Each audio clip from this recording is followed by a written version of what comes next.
জন্য আমাদেরকে বুঝতে হবে দুনিয়াটা একটা অস্থায়ী জায়গার মধ্যে আমাদেরকে পাঠাইছে।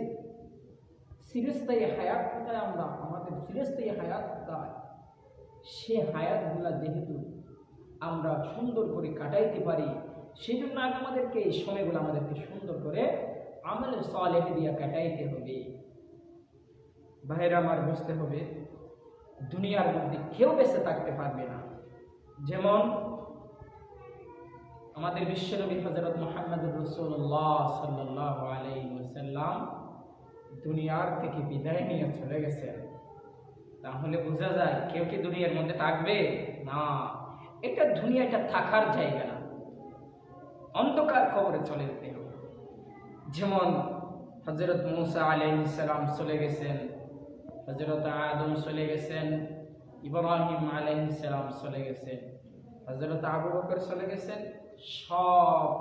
সবার থেকে চলে যেতে হবে। তুমি শিল্পপতি হও, তুমি চৌধুরী হও, লক্ষ লক্ষ কোটি কোটি টাকার মালিক হও, তোমাদেরকে টাকা ছেড়ে, তোমাদের বিল্ডিং দালান সব বাড়িঘর ছেড়ে তোমাদেরকে একদিন আল্লাহর ডাকের মধ্যে ছাড়া দিতেই হবে। সেই দিন তোমাদেরকে সব আত্মীয় স্বজন দুনিয়াতে রেখে অন্ধকার কবর চলে যেতেই হবে। সেই জন্য আল্লাহ পাক রব্বুল আলামিন কোরআনের মধ্যে বলেছেন, আল্লাযী খালাকাল মাউতা ওয়াল হায়াতা লিয়াবলুয়াকুম আইয়ুকুম আহসানু আমালা। এ মুসলমান ভাইরা, তোমাদেরকে সৃষ্টি করেছি মৃত্যু দিয়া, মৃত্যু যে তোমার হবে এগুলো আগে সৃষ্টি করেছি, তারপরে তোমাদেরকে হায়াত দিয়েছি, কিন্তু তোমাদেরকে দুনিয়ার মধ্যে পাঠাইছি তোমরা কে কোন আমল করো সেটা দেখার জন্য।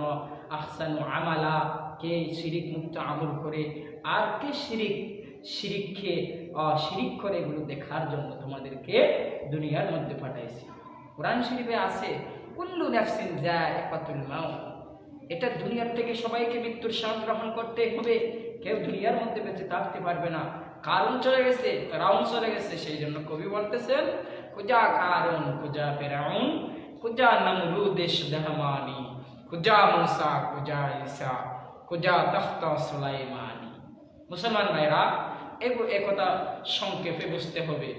যেহেতু দুনিয়াটা অস্থায়ী একটা জায়গা, চিরস্থায়ী জায়গার জন্য আমাদেরকে প্রস্তুত হতে হবে, আমাদেরকে সেই রকম আমল করতেই হবে। সাহাবায়ে কেরাম কিভাবে আমল করছে, তাবিঈন কিভাবে আমল করছে, তবে তাবিঈন কিভাবে আমল করছে, হযরত আবু বকর কিভাবে আমল করছে, এগুলো আমল আমাদেরকেও করতে হবে। যদি আমরা এই আমলগুলো করতে পারি তাহলে আমাদের 30-40-50 বছরের হায়াতটা সুন্দর হবে। সেই জন্য যদি সুন্দর হয় আমরা দুনিয়াতেও শান্তি পাবো, আখিরাতে গিয়ে আমরাও শান্তি পাবো। সেই জন্য মুসলমান ভাইরা, একসময় হযরত ইব্রাহিম আলাইহিস সালাতু ওয়াস সালাম হযরত মুসা হযরত আযর আলাইহিস সালাতু ওয়াস সালামকে জিজ্ঞাসা করলেন কে? হযরত ইব্রাহিম আলাইহিস সালাম হযরত আযর আলাইহিস সালাতু ওয়াস সালাম আযরাইল কে? যার জান কবজা করে নিয়ে যায়, আমাদের সকলের জান কবজা করবে কে? হযরত আযরাইল আলাইহিস সালাতু ওয়াস সালাম। হযরত আযর আলাইহিস সালাতু ওয়াস সালাম কে? হযরত ইব্রাহিম আলাইহিস সালাতু ওয়াস সালাম বললেন, ওগো ভাই আযরাইল, আমি আপনাদের থেকে একটা কথা জানতে চাই, একটু কিছু জানতে চাই। তখন ইব্রাহিম আলাইহিস সালাতু ওয়াস সালাম যখন আযর আলাইহিস সালাতু ওয়াস সালামকে বললেন, আযর আলাইহিস সালাতু ওয়াস সালাম বললেন, ভাই আপনি কি জানতে চাও? তখন হযরত ইব্রাহিম আলাইহিস সালাতু ওয়াস সালাম বললেন, ভাই আযরাইল, আমি জানতে চাই আপনি বদখালের জান কিভাবে কবজা করেন সেটা আমি একটু জানতে চাই। যখন এই কথা বলছিলেন, যখন হযরত আযরাইল আলাইহিস সালাতু ওয়াস সালাম হযরত ইব্রাহিম আলাইহিস সালাতু ওয়াস সালামকে বললেন, ভাই আমি যে বদখালের জান কবজা করি এগুলো যদি আমি তোমাকে দেখাই তুমি বেহুশ হয়ে জমিনের মধ্যে পড়ে যাইবা, তুমি থাকতে পারবে না, তুমি বেহুশ হয়ে জমিনের মধ্যে পড়ে যাইবা। তারপর কি হয়েছে? হযরত ইব্রাহিম আলাইহিস সালাতু ওয়াস সালাম বারবার হযরত আযর আলাইহিস সালাতু ওয়াস সালামকে একই প্রশ্ন করতেছে, ভাই আযরাইল একটু দেখাও না, একটু দেখাও না আমাকে, আমি একটু দেখতে পারি, আমি একটু দেখতে চাই। এরকম কথা যখন বলছে, হযরত আযর আলাইহিস সালাতু ওয়াস সালাম হযরত ইব্রাহিম আলাইহিস সালাতু ওয়াস সালামকে বললেন, ওগো হযরত ইব্রাহিম আলাইহিস সালাতু ওয়াস সালাম, আপনি যেহেতু বদখালের জান কিভাবে কবজা করি সেটা জানতে চাইছো, তাহলে আপনি একটু ওইদিকে তাকান।